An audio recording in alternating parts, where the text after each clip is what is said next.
All right. Good morning. Good morning. Good morning. This is Michael Goldberg coming to you live from Isolation headquarters in Dallas, Texas.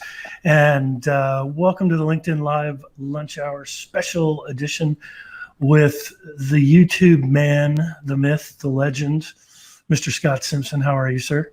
I'm doing fantastic. How are you? You know, I am doing great. It's Friday. It's going to be like any other day. Tomorrow and Sunday is going to feel like a Monday or Tuesday, but it's going to be great.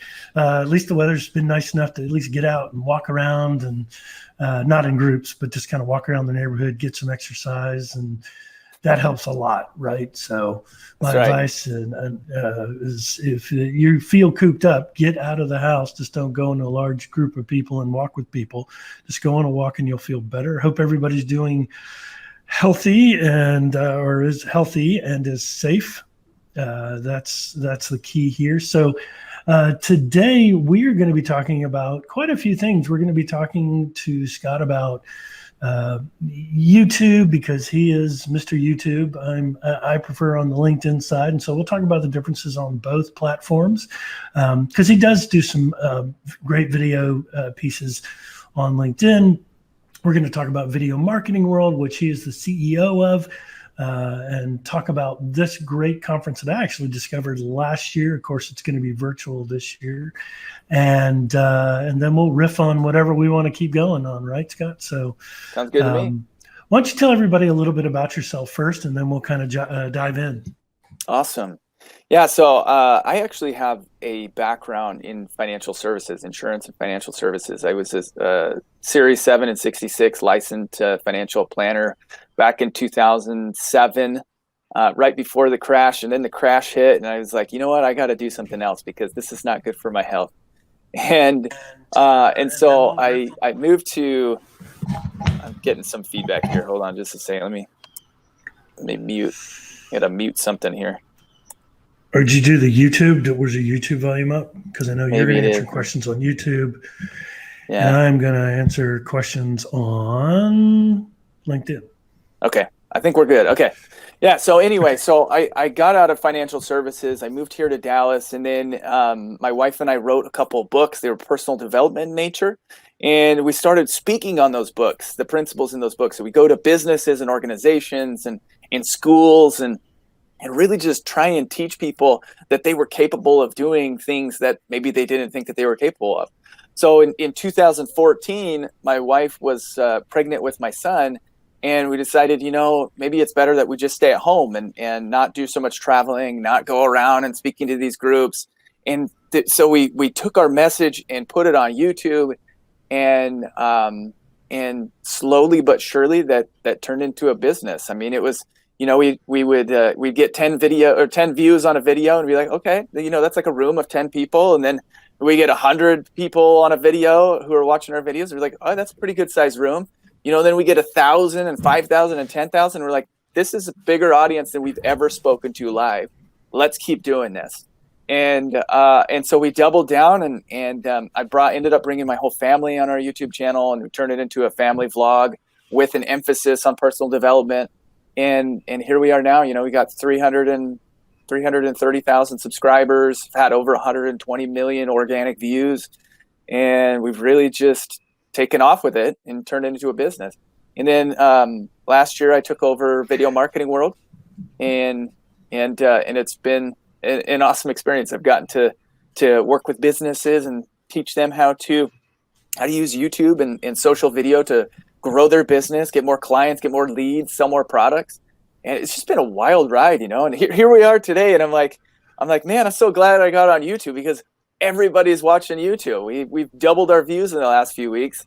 I say that and I'm like, I feel, my heart goes out to the people who are struggling right now. It really does. Like, I don't mean to lighten that at all, but it's for people who are online, doing business online. It's been great. That sounds bad, doesn't it? It has, and I think no, it doesn't. No. I mean, hey, look, if Okay. you're making money, people are watching some of my stuff. They're not watching. I'm not getting 130,000 followers, but it's not about. So and so that's a good segue. Is it about the followers, or is it about the quality of the content in your mind? So that's a really good question. I think that it's about the value that you're offering. Because if you're producing value and you're passionate about what you're talking about and you know what you're talking about and there's a market for what you're talking about, then there will be an audience that's there that will come to your content no matter what it looks like, as long as they perceive that it's valuable to them right now. Yeah, and that's the thing. So if the information you're putting out there and people are watching your videos, information is helpful to your viewers, and you happen to be able to monetize that in some form or fashion, then hey, kudos to you. Other people need to learn from you and having to do that. Look, I'm in the recruiting business and the TA business. Your world is about video, and so what makes us both unique is we each bring that special quality and superpower to the table for our viewers, and those who choose to listen are going to learn something, and those who choose to just kind of go, okay, sure, whatever, that's fine too. And I'm down. If I had 10 people that were like, that were my what do they used to call the rock and roll, the roadies, or the people that used to follow all the rock stars in the 1970s. I forgot what they called them. Didn't you ever see that movie Almost Famous? Yeah, I did. I remember that. Yeah, you know what I'm talking about, right? So the Yeah, I group know what that you're kind of talking hangs out and about. Yeah, the super worships fans. you because Yeah. all right. The super. You don't want to say That's a better groupie. word for it. Groupie's probably not a good word, right? Is that? Yeah, it's probably bad. Yeah, no groupies. No, we're not allowing groupie at all. But when now that it's starting to catch on, and last year at the conference, let's talk about Video Marketing World. So last year at the conference, I went because Fanny Dunnigan said, "Yeah, you should totally go to this. You'll learn more about video." At the time, she was my coach, and she was helping me. And she goes, "This will really kind of help solidify things." And I got to meet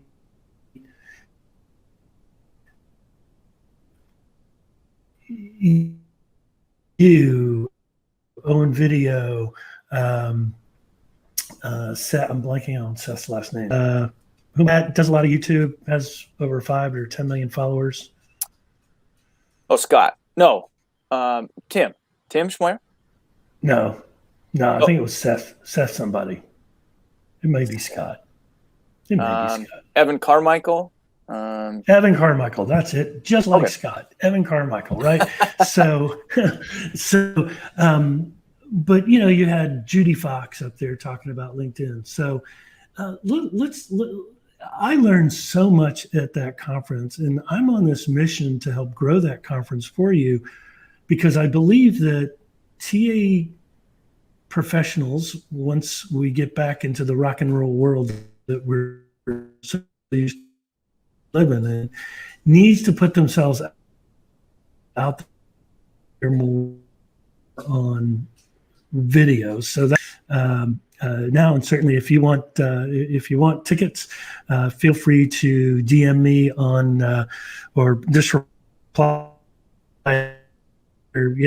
Send me information about this video conference. So I'm going to shut up and let you tell everybody what Video Marketing World is, why it was created, and how it's helped hundreds to thousands of people that have attended over the last several years. Awesome. Yeah, Video Marketing World was initially created to help business owners learn video so that they could take that information and grow their business and get leads. Just kind of like what I was talking about, when I was introducing myself. The mission of Video Marketing World is to teach video not just to creators, people who want to become full-time YouTubers or YouTube influencers, but to people who can use video to grow their business. One of the biggest reasons I advocate YouTube so intensely to business owners is because YouTube is a search engine, right? You could be on LinkedIn, you can be on Facebook, you could be on Twitter and TikTok, but what happens to your content after the day that you post it?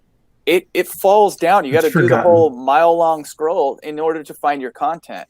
And so once your video is viewed, it's very unlikely, or once your video is done being promoted by Facebook or LinkedIn or any of those other platforms, it's very unlikely that's going to pick up many more views. Whereas with YouTube, you could post a piece of content today, and 10 years from now, it'll still be getting views. Some of our biggest viewed videos, or most viewed videos, are still getting 10, 15,000 views a day, and I posted them in 2015. My biggest video has 30 million views, and we're still getting 15 or 20,000 views a day on it. So that's the power of YouTube. That's why I advocate YouTube. Now, you think about that in terms of like a business. Say you're an auto mechanic, and you have a tool that you just love. And so when you're producing videos on YouTube talking about this tool, and you got a link in the description for it, every single one of those videos has the potential of catching fire, becoming evergreen content where it just lasts forever. And so you could produce a piece of content in 2015 that continues to sell products for years and years and years. So when I'm working with clients, that's what I'm teaching them to set up is not just how do I become famous on YouTube, how do I get a lot of views, but how do I build an empire with YouTube, and how can I make YouTube the centerpiece of my entire content marketing strategy. So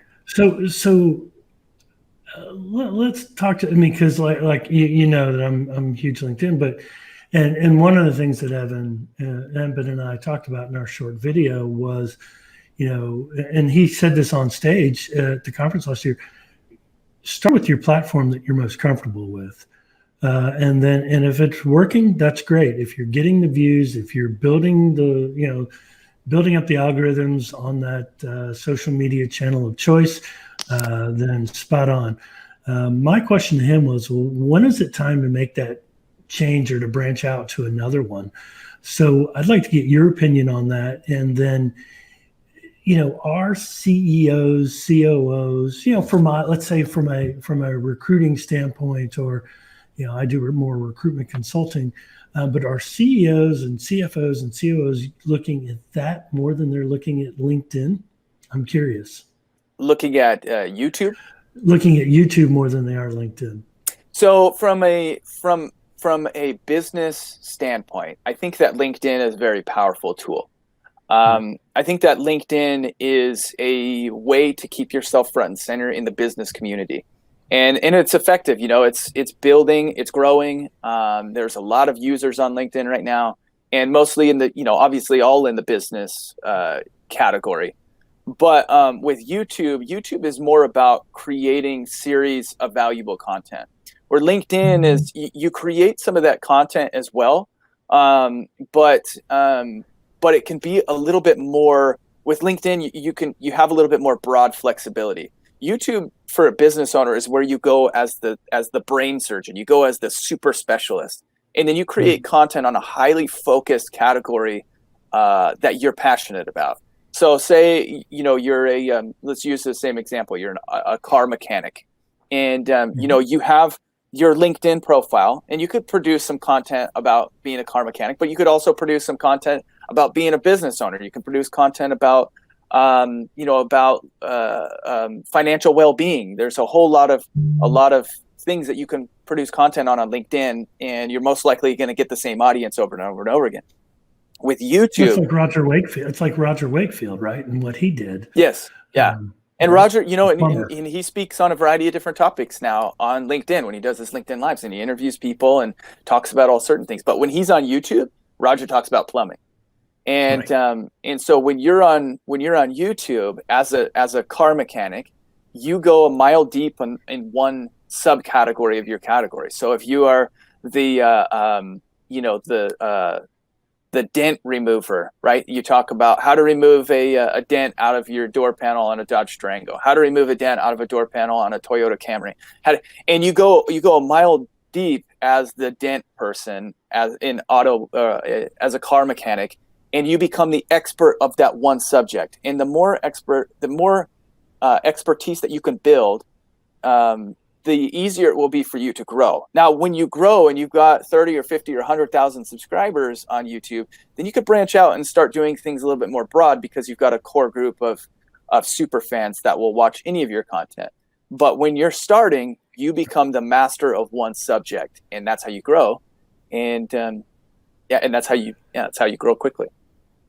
So if I'm doing what I'm doing, right? So going in and helping companies, and then if I wanted to, during this kind of period of time, helping train them and kind of, tool up as we prepare for the rebound whenever that's coming, would I then go to YouTube and do either YouTube recorded or YouTube live with my screen share, showing people how to research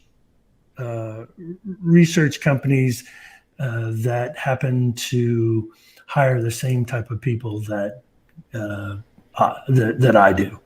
So is that how it's done?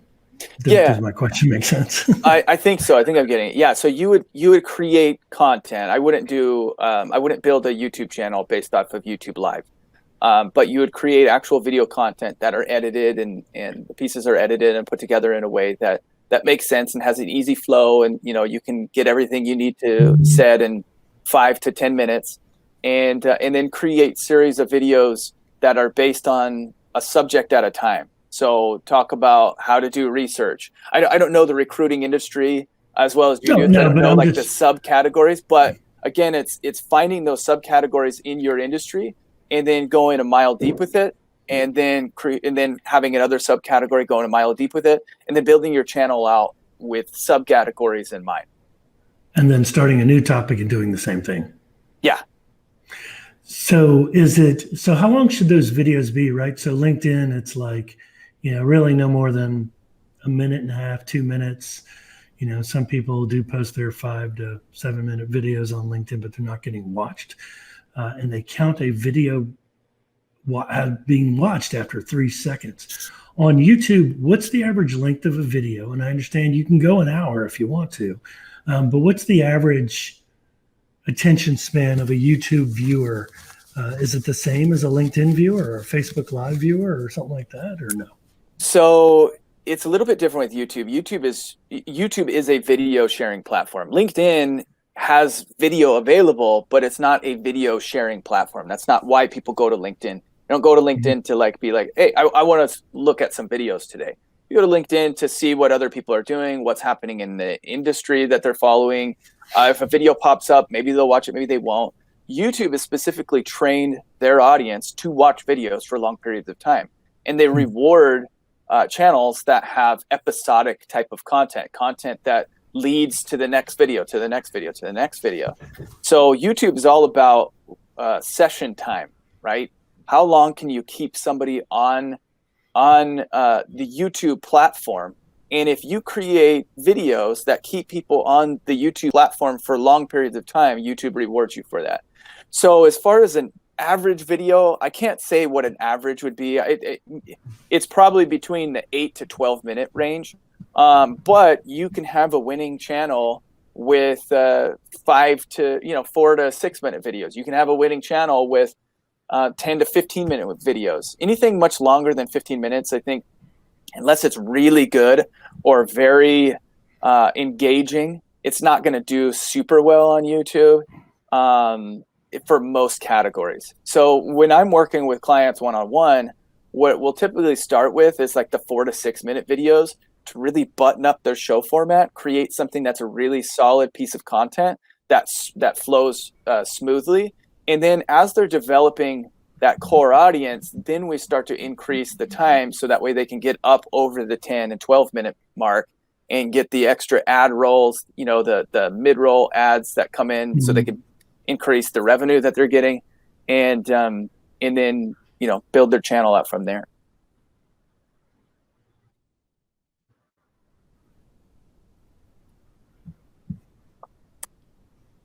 Simpson. He is a professional YouTuber and an amazing human being. And Appreciate feel that. free, absolutely, and feel free to ask us questions. I know Fanny Dunnigan's been saying, "Hey, Roger Wakefield, they're talking about you." Trevor Houston, who's with the Who You Know show, she did a shout out there. Fanny says, "You two rock."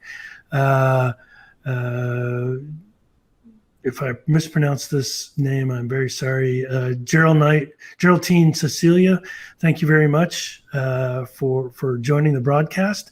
And just say hello if you can. We want to hear from you. And let's change topics a little bit. So one of the things that I'm starting to see an uptick in, from a video perspective, are these virtual happy hours, like one that I did last night that I'm going to do going forward now every Wednesday at 5:30 Central Time.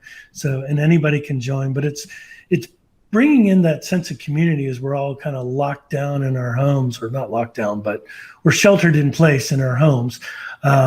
What's your take on this? I'm worried we're gonna zap the Zoom out of Zoom, in terms of their bandwidth and their space. I mean, you're already starting to see companies like Spectrum and Time Warner Cable, Cox Communications.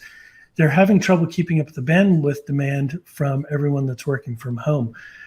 What do you see as we're kind of in these different times? Is there going to be a problem with that? And is maybe YouTube the way to broadcast your messages out there, and LinkedIn, et cetera? So yeah, it's interesting you say that. A couple of things, right? We're really testing our system with what's happening. Like we've never gone through something like this before, and so now it's like we're putting the internet to the test. Can it withhold everybody in the world on the internet all at once? And YouTube and Netflix, they've had to slow down their their streaming HD channels. Didn't they get rid of their HD channels? Yeah, they did. They lowered the resolution in Europe because of the bandwidth issues, and so I think that we'll see some more of that. But have you seen the memes that have been going around? The one that's the Scooby Doo that's like, who's really behind the coronavirus? And they pull the mask off, and it's Zoom, right? And GoToMeeting and WebEx and buy some stock in Zoom right now, man. I mean, they're going crazy. Yeah, they're really benefiting from this. No kidding. I've been thinking about this a lot lately, right? What is on people's minds the most?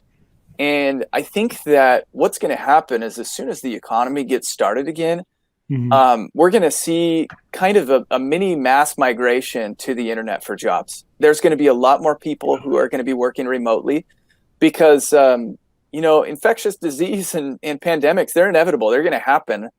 This isn't going to be the last time it happens. And I think that it's probably going to end up happening more now because really it's being politicized and used as a weapon. And that's scary. I'm not going to put my tinfoil hat on too much, but it seems to be that, once something is politicized and used this way, it resurfaces because it's now a tool in the belt.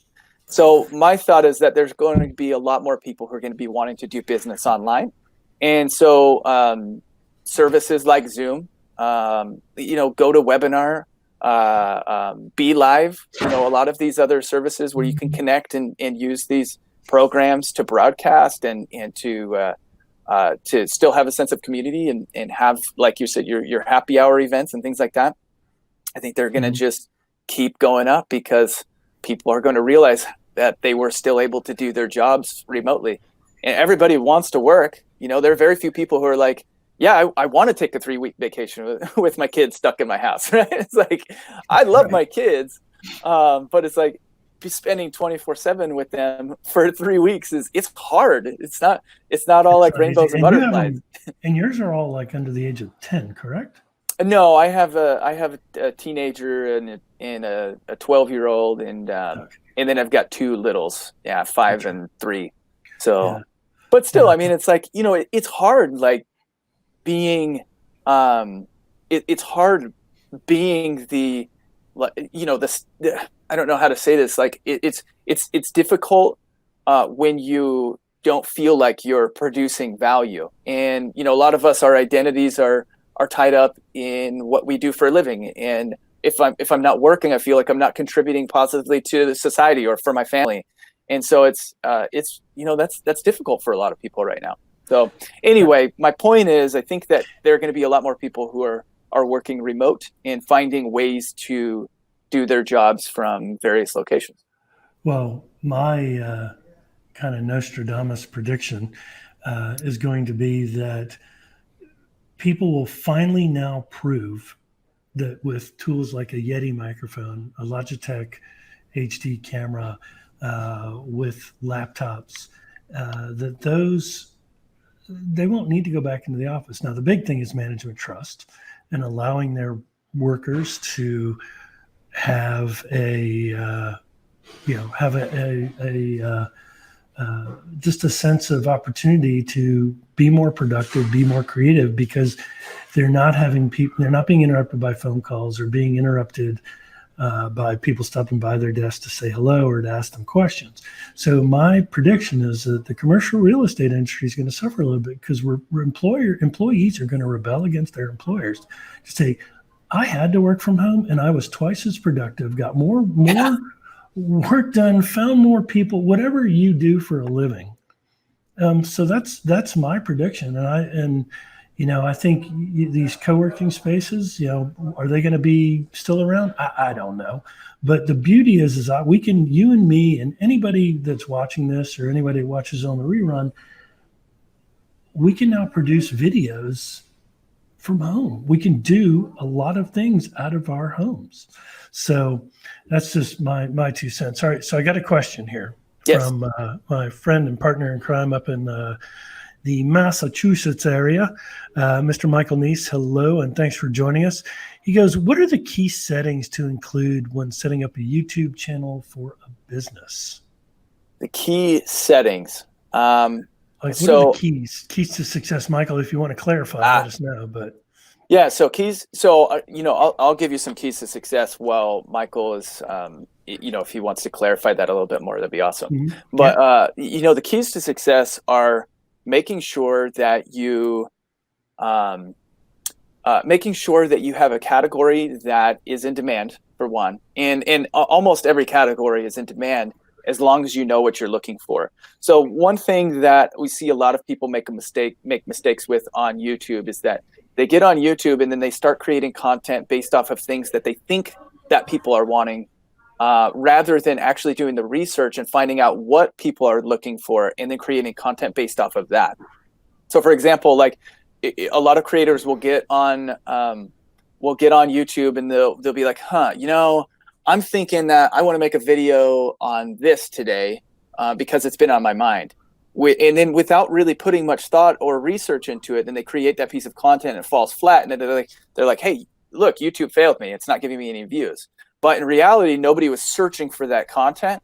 And so it failed because of a lack of research. So one of the biggest keys to success on YouTube is to research what people are looking for and create content based off of that. And you'll see a lot of that. That could be trends. It could be things that are happening. Like right now, obviously, coronavirus is huge topic on YouTube. 14 million monthly searches right now for coronavirus related content. But there are tools that are out there that allow you to type in keyword phrases and then come up with lists of topic ideas that people are actually searching for. So I say research big time. And then go ahead. Roger, Mr. Wakefield, thanks for joining us. I'm honored to have you on watching. He says research is the most important. Thanks. Yep. So awesome. Backing you up there. So when you say research, what are we supposed to be researching? The topics that we're going to talk about, the information that we're putting out there. What are some of the key areas of research that we need to be focusing on?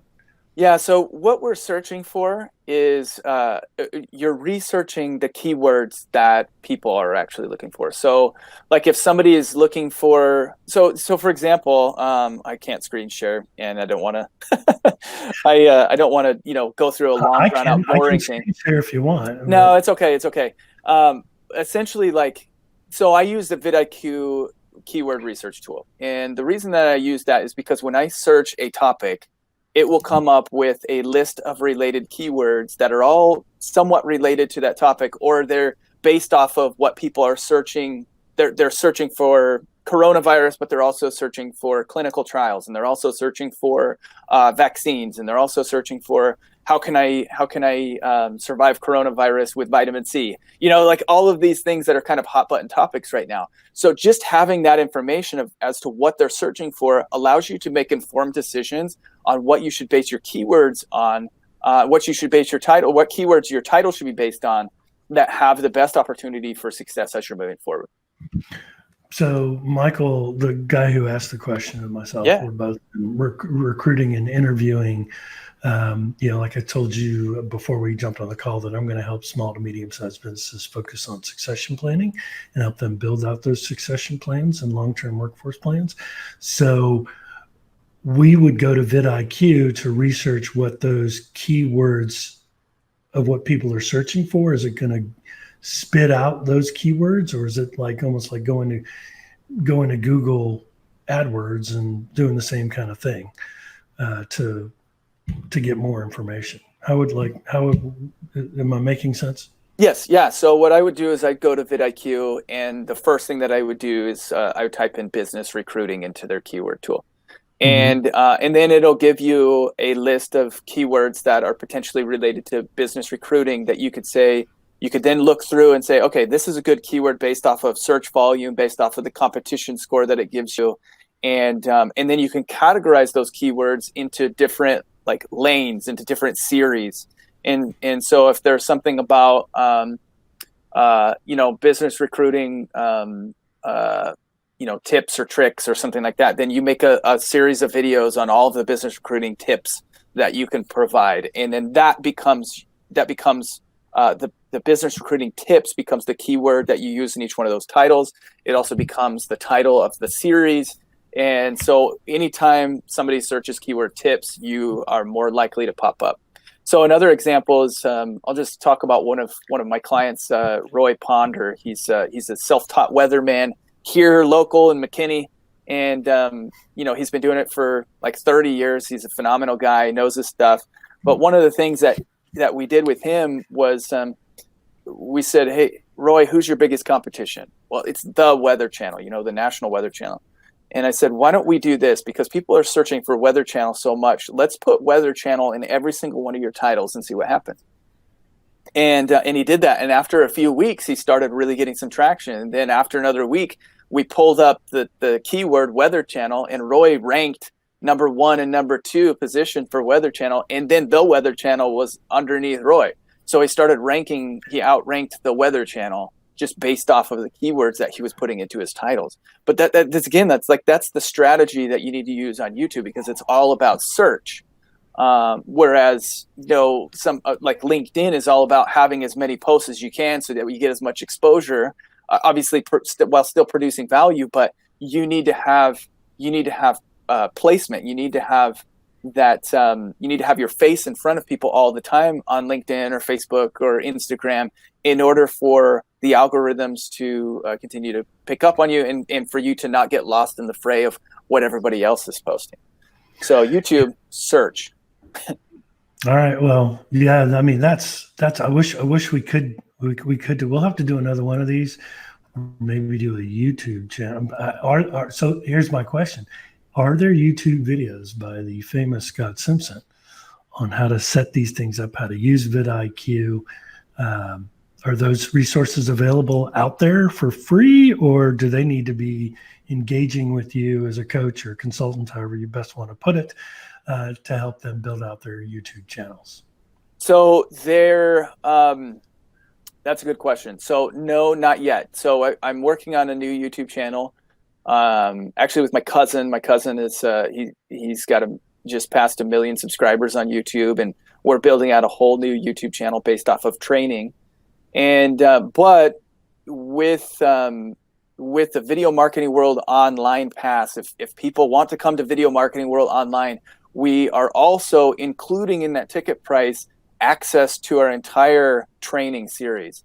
And so we've got a 145-page, 31 Days to Success on YouTube workbook that people can use, along with training videos. We've got templates. We've got all sorts of training resources that are included in the price of the Video Marketing World Online Pass. So as an attendee, I will get access to this, I assume. Yeah, and you also get access to ongoing monthly live training with. Yeah, I can't promote attending or not attending. I can't promote not attending this conference. Look, you're home. You want to learn something. You want to beef up your video strategies. You're afraid to go online. You're going to meet, or not meet. You're going to listen to people. I guess you could virtually meet them. And I have an idea for us, Scott, here, which I'll mention and throw it and see if you're down for it. Okay. But if you're sitting at home and you want to learn about how to build something out like Scott's talking about on YouTube, or what Judy Fox or Fanny Dunnigan or Roger Wakefield or Evan Carmichael and they're doing some amazing stuff. The number one, so let me finish my thought here. I'm like ADD all over the place. So basically, what you want to do is sign up. So if I was to put out a link, and Fanny, if you're still on, if you could maybe put a link in the comment to register for Video Marketing World. What's the cost for the online? Is it the same as if you were attending live, or no? No, not at all. So we have a super discount. So the ticket prices for live were $597. And then on top of that, if you wanted to add the training into it, it'd been like $749 or $747. Right now, we're offering the ticket prices at $197. So obviously, like, people are at home. We know that people aren't making money right now. We know that too. So we just wanted to drop the prices and make sure that anybody who wanted to attend could attend, so that way the information could get out there, and everybody could get all of that value at a lower price. So just type in the comments here. I'm adding what the cost is. So you said $197. I want to make sure I get that right. Yeah, $197. Not $199. You just wanted to keep it $3 under $200. I'm just That's kidding. right. Yeah. Yeah. It's a bargain. It's a bargain. Sign up. It's cheaper. It's cheaper than that $199 conference down the street, right? That's right. So is it videomarketingworld.com or? No, it's go.videomarketing.world. But you have, Michael's got a special link, and did you get that link? Yeah, I have to look, but I believe I did. Okay. Yeah. Yeah, but DM me for. I'll just put. Can I put that? DM me for details. Absolutely. Perfect. So just so here's my idea. Here's what I'd like to offer. Is it still going to be a 2-day event, or is it only going to be a 1-day event? Because normally it's we added another day. It's 3 days. 3 days. All right. So is somebody doing like Video Marketing World After Dark, or kind of after the show ends? Is somebody doing that right now? Do you have a sponsor doing that? No, we don't. Yeah, we don't have. It's interesting when we have one sponsor right now, and that's TubeBuddy, and we're super excited to have TubeBuddy. Well, what happened was when we left the live, a lot of our sponsors were like, we're not super comfortable with online, and that's okay. That's totally fine. But TubeBuddy stuck with us. Love TubeBuddy, and but we don't have anybody like that, Michael. So if you want to do something like that, I'd be more than happy to support that. I would. So we can do it the first night after day one, and then day two would be a virtual. Do it through my Zoom. have you on kind of on video. So I'll let you pull your strings because you're tighter with that community. Have them on. We'll recap. We'll have a drink in hand. We'll kind of talk. And it's just a way for us to interact and see people that we haven't seen since the last conference. And I know folks like Judy Fox, who's limiting her travel this year, Denise Allison, who's limiting her travel, but really nobody can come into the country right now, but unless you're American, but pretty much Denise is from Canada. That's why I said that. But basically what you can do is, which she's from Nova Scotia, which is a whole nother country in itself. But basically bringing people on so we can see each other and talk to each other. So let's you and I connect after this. And, what I'll do, how many attendees do you have so far signed up? Do you know? We're hoping to have 500 to 1,000 attend the actual event. That's awesome. Yeah, last year you were at what, 400? 500? It was no, we sold out at 320. So right, it's a lot harder to fit 300 people into a room. It's a lot easier to fit 300 people into a chat room, right? Yeah, exactly. Well, no, Zoom allows for that. So Zoom has, if you buy I think it goes free. $14.99 is the 100 participants, and then you can do up to 300 participants. So maybe we can get a couple of people doing a couple of these subsequently, but I'd love to be able to be a sponsor for that and help do that in this way. It just brings the faces together. Who's the guy with the orange hair that's from Texas? What's his name? Scott. That has the wig. Yeah. So I dig him, and but and then maybe Roger can give us some plumbing tips, and maybe he'll even sell us some toilet paper. That'll be awesome. So we're coming up at 41 minutes here, or 40, almost 42 minutes. So want to be considerate of people's times. Any other questions? I haven't seen anything come through, but any other parting words, final words for our guests on video if they're apprehensive about trying it? I guess I just came across an old Chinese proverb the other day. It's the best time to plant a tree was yesterday. The second best time is today. So keep that in mind. For all of you people who've been thinking about video, watching people get big on video, it's time to do it. Do it today. Start today. Just start creating and get your content out there. And then a year from now, you'll be doing great. You'll be the one that everybody's looking up to and saying, man, I wish I would have started when they started. So get started on YouTube and on video today.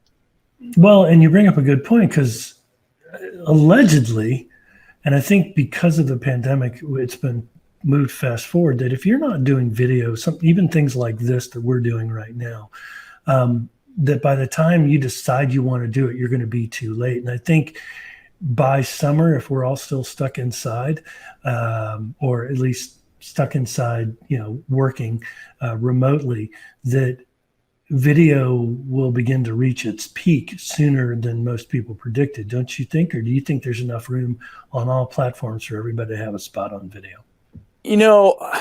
I think that now is a phenomenal time to start video. I don't think that with how many people there are in the world, how many amazing messages people have, I think that the pie ultimately gets bigger. It doesn't get smaller. It doesn't get more crowded. And if it does get crowded, then YouTube finds a way to handle it and to share the wealth, the viewership. Mm-hmm. And so I'm a firm believer that as the platforms grow, there will still be opportunity for people. But the reason it's so powerful right now is because you have this perfect launch pad, right? Everybody's at home. You have a captive audience. Start creating content because there are more people online. And so if you start today, you're more likely to launch in a better way than if you start 2 months from now when everybody's back at work and nobody's focusing on just sitting around watching TV or watching YouTube. Well, and I was talking about this with someone yesterday, that like HBO, Showtime, Netflix, you'd think they'd start getting creative and put just mix up their shows more, but they're leaving kind of the same shows out there. pretty soon that's all people are going to be watching. I mean, I wonder if do you know if the what is it, YouTube Plus or whatever, where you pay for the YouTube Red? YouTube Red? I mean, Yeah. has that gone up a lot in terms of subscriptions? Do you know? Honestly, I don't watch any YouTube Red. You know, I'm a big time YouTube fan. I have YouTube TV. I don't watch any of the paid stuff that they've made on YouTube Red. I don't even know if they're still doing it. That's one side of YouTube that I'm like, I just never really touched. But I'm a huge fan of YouTube TV. And I'm assuming that their, YouTube TV's gone up, but I haven't looked at the numbers specifically. Yeah, I was just curious. All right. Well, look, I'm glad to know that you are safe, that your family is safe and healthy, and everybody's doing great. And I hope everybody out there watching this live or on the replay is healthy and safe as well. Next LinkedIn Live, and I've actually done a couple of lives this week, so I've been on quite a bit, but I've got the incomparable Judy Fox on Tuesday at lunch, and awesome. Yeah, she's going to be amazing. And Scott, you've been an amazing guest. I've really enjoyed. I feel like I've kind of learned some things about YouTube, and I'm definitely going to be following up with you on more stuff. I can wait for the workbook, but it's always good to have some real live hands-on coaching as well. So Absolutely. You'll be getting a phone call later from me on that. So thanks very much. Hey, I hope you have a great indoor weekend, and with no TV sports or anything on, but watch YouTube. Go to Scott's YouTube channel. How can they find you, Scott? Yeah, so I mean, if any of your viewers are interested in family videos, then our channel is Scott and Camber, and Camber is like Amber with a C in front of it. So Scott and Camber is our channel, and they can catch me on LinkedIn. They can catch me on Facebook. I try to be omnipresent, all over the place. Twitter, starting to resurge on Twitter, slowly but surely. Yeah, maybe for another conversation, but I'm curious about if Twitter's still kind of the thing or if it's kind of dead.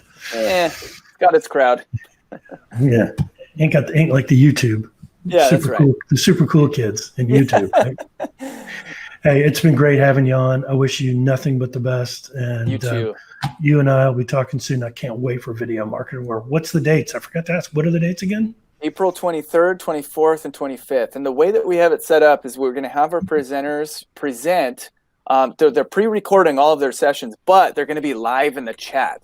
So when we're showing their videos, it'll be like a YouTube premiere. People can be live asking questions in real time, and it's going to be really fun, super energetic. So highly recommend it for anybody who's interested in learning more video. And I highly recommend it for everybody. For everyone that was on today, Roger Wakefield, Joy DeAmore out of Philadelphia. Who else we had? Fanny. Brian Fleming. The tool name was vidIQ. Michael Neese. Great question. Appreciate that. And Geraldine Tyne, Cecilia, thank you very much. Everybody have a great weekend. Be safe, be healthy, and we are out of here. Take care, Scott. Thanks, Michael. Yep.